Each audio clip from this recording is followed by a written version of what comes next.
Hey everyone, my name is Jack. Welcome back to the channel. I cover a variety of topics as they relate to real estate, investing, the markets, and basically everything as it relates to personal finance. So if you like that sort of content, be sure to have a look around the channel, and if you like what you see, be sure to subscribe. But today I want to talk about affordable housing, and more specifically, I want to talk about a proposal that's been bouncing around my home city of Chicago. But as many Americans know, affordable housing is a very hot-button issue, especially in the big cities, and that makes sense because that's where demand for housing is typically the highest. And when you have more demand chasing the same number of units in a given spot, you run into a problem because prices will start to get really, really high very quickly. And then the people at the bottom are not able to live in that particular area. And that causes some instability. It definitely gets people upset. And therefore you get a lot of political change that comes around this specific issue. Or maybe not political change, but definitely a lot of political tension. And it's used by politicians in either way, whether it be to actually spur real change or to use it as a bargaining chip for some other political arrangement. Now, the Chicago City Council under Mayor Lori Lightfoot has introduced a policy that would allow homeowners to add accessory dwelling units or ADUs or granny flats or basically extra units on their current properties to then be able to rent them out or have extra living space for family members and that sort of thing. Basically, it would allow landowners and current property owners to build small units on their existing property or right next to it. So if you have something like a large backyard or a large garage that you could convert into a unit, you can do that under this policy. Now, obviously, there's restrictions that come with what can actually be built on here, but generally it would allow people to build new housing very quickly and on the cheap. Now, before I get into what's happened with this policy, I want to explain a little bit about the supply and demand and how it affects housing prices in general. Real estate and housing are just like any other market. They have demand forces that push prices up and down, and they have supply forces that do the same thing. And these two things are moving all the time, whether it be because of new policies, because of new demand in an area, because of economic activity, all sorts of things affect the supply and demand of housing. As more people want to move into the area, the demand would increase, and because the demand's increasing, the price is also increasing. And when the price increases, suppliers are more enticed to come in and build new housing because they can make a bigger profit on it. That's how any market works. Where there's profit, people will come to supply whatever that thing that is in demand. In this case, it's housing. You're going to have more suppliers, and when you have more supply, you'd either have one of two things happening. One, you just have more housing, more of the same type of housing, and then you have more housing for everyone.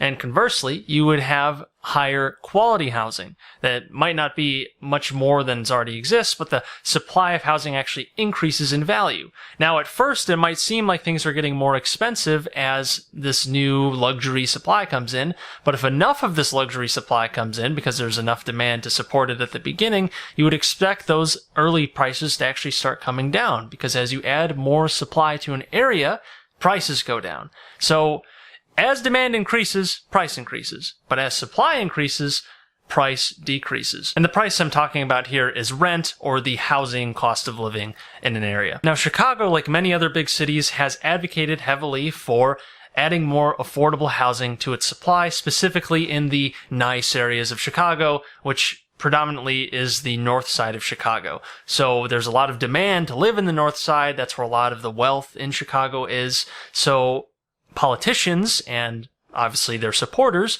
want some way to bring more affordable housing into these areas so that the little guy can move into a nicer area where it's arguably safer and maybe there's more economic activities. It makes sense. Where the debate is how you actually get to this end result. The end result makes sense. You want people to move to these desirable areas. The demand there is high for a reason because they're nice areas. So how do you allow people who might not have as many resources to come into these nice areas that are very desirable and have more opportunities for those people? A popular option for many cities is to use something like rent control, where you arbitrarily set a cap on the rent in a particular area and it can't go over that cap. Maybe there's different requirements for as to how you can get over that cap. But anyways, you arbitrarily restrict the amount of rent that a landlord can charge. Now, there's a big problem with that on the supply side. Demand might be the same in an area, and it might now even be even higher because the rent is capped, and people see that opportunity to live in a desirable area that has a cap on rent. They're like, wow, I want to live there if I can live there for that price. So that makes sense. But on the flip side, if you're a landlord or a developer or someone in real estate who has money to place into real estate, are you really going to use it and invest in a particular area that has rent control blocking the cap on your rents? That doesn't seem like a very safe investment over the long term, and certainly not as lucrative as a place that doesn't have those caps, since there's lots of desirable areas in the US that don't have rent control. And that's what's happened in a lot of areas with rent control, is housing costs are still astronomical because now there's basically no new supply coming in, or very limited new supply coming in. And when you don't have supply, remember, supply helps to decrease rents and housing costs. So without supply, you're not getting that decreasing force, and all you have is demand that could change things. So the only thing that would make rent go down is demand for an area going down as well, which politicians obviously would not want. So you have this weird sort of bind where you have people who want to move into an area because it's very cheap and it's artificially been set much lower than maybe the market could otherwise support. So you have people who want to move there, but then there's no suppliers coming in to fill that demand. So you just kind of get stuck, and there's no improvements in the housing supply, or at least there's much less, and you're just kind of stuck, and you hit the pause button in a lot of the places in the real estate market. So rent control sounds great in theory, but it's very dodgy in practice, since you don't have that downward force of supply anymore, or it's at least severely weakened, and then you don't have an improving housing supply, and you don't have an increasing housing supply. You have a stagnant housing supply, or at least a much slower growing one, or even a shrinking one in some areas, and that's a problem for keeping units affordable. And if they are kept affordable, then they're typically falling into disrepair, since there's very little incentive to move in to try and improve units at all. Now, Chicago has used a different approach to affordable housing up to this point. They have this mandate where, roughly speaking, if anyone wants to develop a new apartment building, for example, a certain percentage of that, it's usually about 10% of the building, has to be made into affordable units, and affordable units have to be able to be afforded by people making 65% of the median income in a particular area. So it's pretty well below median, and that's part of an otherwise normal development. So you have to set aside 10% of your units towards this affordable requirement. Alternatively, and this is what many developers do, they just pay a tax instead of actually building those units, and the tax goes to the city, which theoretically would then be used towards affordable housing in other areas like public housing, or through rent subsidies. So what it really is in practice is a tax, whether that be a tax on the actual development or a tax actually paying money to develop and not having to build these affordable units. Now, whenever you have a tax on development, you inevitably chill that development to some extent, if not completely, depending how severe it is. So if I was a developer and I see Chicago here with this 10% requirement, and alternatively I could pay a lump sum to get around it, but you still have to pay something, that's an expense that might not be in another city that I'm considering developing in. So at the same time, you have this affordable unit requirement to try and bring on more affordable housing.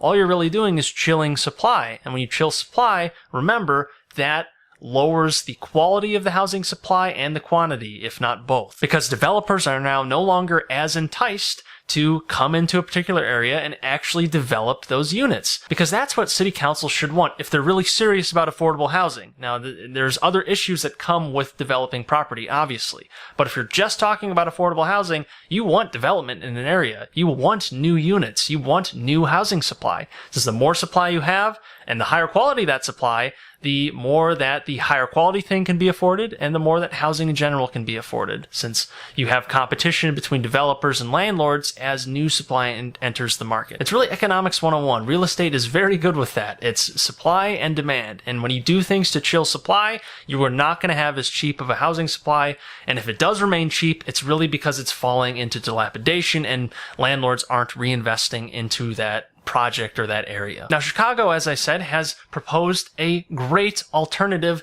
that could greatly increase the amount of affordable units in Chicago, and that's by allowing people to build accessory dwelling units. So in theory, you'd have people with a much greater ability and certainly a big incentive to build new housing supply, since if you're a homeowner in Chicago, you have these super high property taxes, and you have this opportunity to build an accessory dwelling unit, and maybe by converting your garage into a studio apartment, basically, you have some new rental income coming in that can offset your cost of living in Chicago, while at the same time providing a cheap unit for someone who wants to live in that safer area or higher demand area. So really, it's a win-win.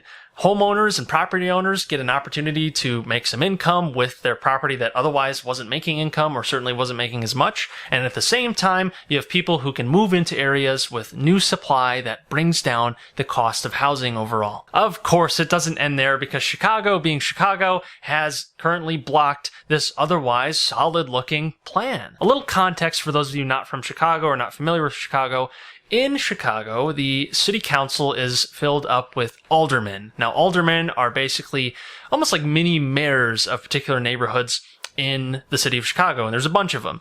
And all of them have very big powers when it comes to zoning and when it comes to deciding what can be built in their particular neighborhoods. So aldermen have a lot of power, and really it's been the source of but a ton of the corruption in Chicago, where aldermen have this great power. And when you centralize power for something like real estate, where there's a lot of money to be made, you have a lot of corruption where aldermen will require you to use their law firm that they are a partner of, for example, if you want to rezone a particular area so you can build your apartment there. So there's a lot of room for negotiations there when you give aldermen this power, but they have it. So basically, you can't build something without aldermen approval in your neighborhood if you want to develop something. But this affordable dwelling unit law would actually allow homeowners, at least as written, to build their affordable units without actually having to get alderman approval, which is a big deal. You'd remove this red tape and certainly this room for abuse that has been abused many times for many decades. You would remove that,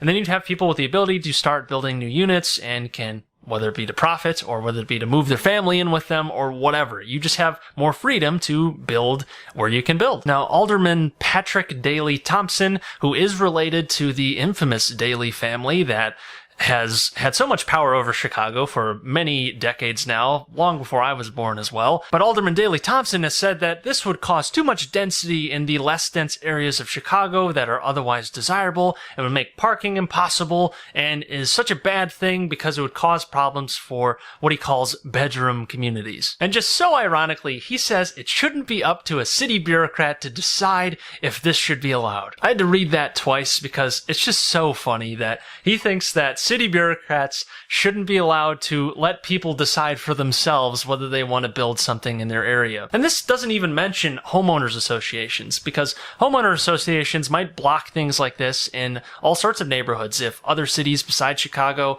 or suburbs or whoever wants to use this sort of law. Oftentimes, homeowner associations will have their own rules that require approval from the association to actually build something to make sure it's fashionable with their neighborhood and it's up to code. But that's beside the point, because the real motivation here for Daley Thompson and his block that he's built to block this bill is that they don't want to surrender their alderman privilege to block developments. They've made it very clear and explicit that they don't want to lose their power to approve or disapprove developments in their neighborhoods. It's just Chicago at its finest, and when you give someone a power, when you give a mouse a cookie, they don't want to get rid of it. So it's just a shame that city government, local government, and governments really throughout the country just have this sort of built-in, I don't want to call it corruption, but this built-in self-interest that goes against the interests of their constituents in many cases.